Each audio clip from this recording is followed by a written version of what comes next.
Look, there's a moment in wrestling where the crowd turns, not because the wrestler got worse or got better, but that the story either started or stopped making sense.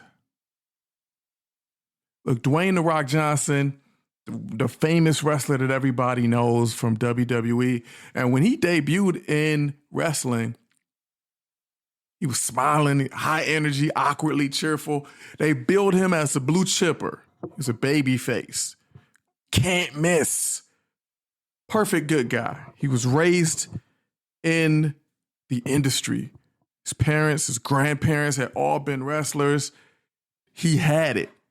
He was there in WrestleMania 1 when Hulk Hogan defeated the Iron Sheik and started WrestleMania and Hulkamania taking over the world, right?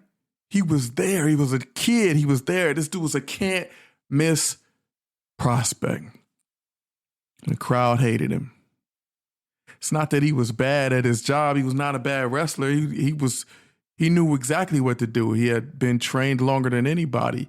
He was just booked wrong, right? Nobody had really taken the time to see what is the uniqueness about this dude. What can we bring that will make this work? They just thought it's going to work. People didn't reject his talent. They rejected the mismatch between his energy and the role that had been given him. Fast forward, given enough opportunities, he started digging and saw that the crowd hated him. And given what he knew, he grew up in this business. So he knew that if you're a babyface, it doesn't matter. If the crowd hates you, they hate you. So you got to lean into that. Make them hate you more. Turn heel. Lean into the swagger. Lean into that cockiness. Become something for them to boo. And guess what? All of a sudden, they loved him. Why?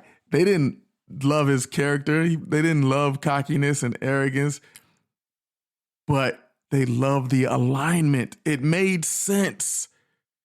Here was this wrestler who had, since diapers, seen exactly what it takes to make the crowd go crazy. He knew it. He knew it. He knew how to respond to whatever they gave him. And now, instead of just coming out and smiling and trying to be this baby face, he was responding to the audience. If they hated him, he would be heel. If they loved him, he was a baby face. If it was somewhere in between, he was that. Either way, he was just going to be the Rock and use all of that he came to the table with it. Same wrestler, different story, better alignment. I've seen this happen time and time again. It doesn't just happen in wrestling. It happens in tech. I've seen it happen in leadership. And I've been that guy. I've been that. Early in my career, I would get feedback like, you got a lot of potential. One day it's going to click for you. We know that you are bringing a lot to, we're just going to have to find it, piece it all together, right? I'm solving problems. I'm building team culture. I'm coaching people on the side without a title. I'm wondering why things feel off. My managers are like, yeah, you're doing okay, but it's just not all clicking. You're not bringing everything to the table. In other words, the crowd's not going crazy yet. In fact, they don't even like you. The crowd's booing a little bit. The crowd is not eating it up like we thought when we hired you, right? It's not a discipline problem. It's a design mismatch. It's a design mismatch. Once I started to figure out, you know what? This stuff of me helping to build team culture, coach people, this is me, right? This is me. Whatever job description that is, I got to be that. I don't know if that's a heel. I don't know if that's a baby face, but you know what? That's Jay Floyd. I got to be that. And the more I leaned into it, those job descriptions start changing, or they would expand, or opportunities would open up. Look, here's the thing nobody says out loud. Job descriptions are not always the best indicator of what a company needs from you. They just don't know you yet.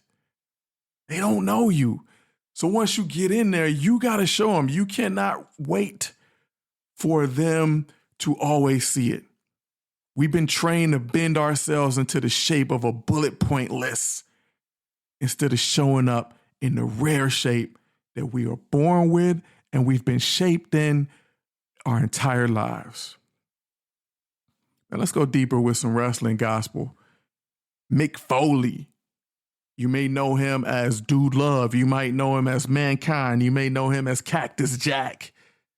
He was a blood-stained, flannel-wearing philosopher with the body of an out-of-shape math teacher and the mind of a daredevil. Man, he jumped off Hell in a Cell when he was fighting the Undertaker. He would land on a box of thumbtacks. You cannot book that guy as your clean-cut champion. If you want him to come out and be Hulk Hogan or Bob Backlund, it's not going to work. You book him for car crashes, legendary promos, wild unpredictability. And then once it starts rolling, you let him put his hand in a dirty sock and use that as a puppet. You let him do those things, and all of a sudden it starts rolling. The alignment is there. He's jumping off a cell. He won't quit. He won't quit. He keeps coming back. The blood is gushing. He'll fight anybody. And next thing you know, the crowd loves him. Guess what? Then you can make him champion, right? But if you tried to clean him up early, you lose everything that made him iconic, right? You look at The Undertaker. Imagine trying to book him as a mid-card tag team guy with whatever, the babyface smile. No, you don't give the dead man a regular entrance. You dim the lights. You build a feeling. I remember when The Undertaker was Mean Mark Callis and he was part of a tag team. His gimmick was just that he's tall and he's big and he's agile. Okay, he is. He's huge. Dude was like 6'8" or something. Big dude who could walk on the ring ropes like a tightrope. That's great. But in what story does that work? But if you make him the dead man who can take anything, every single finishing maneuver, you give it to him and he still rises up from the dead. You dim the lights. You shoot fire into the sky when he comes out. Well, now that guy walking the ropes, well, that's almost like something zombie. It should almost add to the mystique. Here's the point. Some of us were born to be atmospheres, not employees. When you try to squeeze atmosphere into a task list, you're going to kill the very thing that brings power to the room. So here's my question to you. Where in your life are you being booked wrong? Where are you over-delivering in silence while being undervalued in feedback? Think about that. What shape are you? What do you bring to the table? The Rock brought that. He had the lineage. He had seen it all. He could respond to what the audience did. Give him a chance to do that. Mick Foley, he's doing this despite being out of shape and not shaped like your typical superhero muscle-bound guy, but he's not going to quit. You got to give him a chance to lean into all of that. And for my leaders, who on your team has been miscast? You might be sitting on the Rock, but you might be booking them like Rocky Maivia. Here's what I've learned. Performance problems are often storyline problems. It's not the player, it's the placement. You don't need to reinvent yourself. You need to show up fully and help others do the same. So my call to action to you, if this hits you, Share this episode with somebody who's been labeled maybe difficult or lazy or not a fit, or maybe like me, their manager is saying, we're only getting 40% of you. Whew. Or something that I hear routinely from people that I coach, they need to improve their soft skills. Maybe they're not failing. Maybe they're just rare. And they need to find what that shape really is so they can lean into it. Look,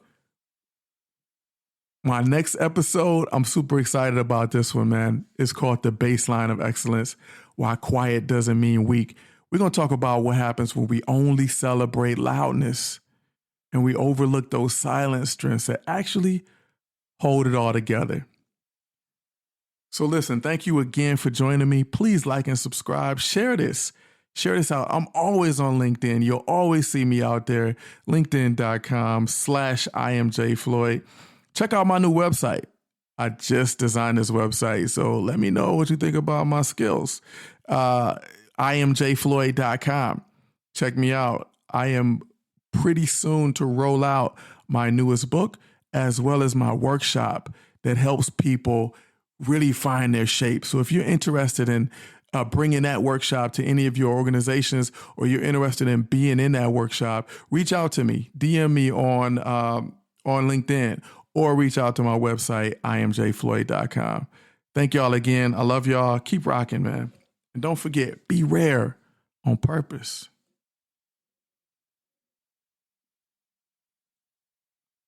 Ready to revolutionize your content creation? Discover Deep Brain AI, the cutting-edge solution in AI video synthesis. Create lifelike AI videos with ease, ideal for presentations, educational content, or just boosting your digital marketing. Your AI avatar waits to deliver messages with natural expressions and natural voices. It'll be just like hearing and seeing you and me. Experience the future of communication with Deep Brain AI. Discover more right now at what'sgood.work and click on our link that says visit our sponsor.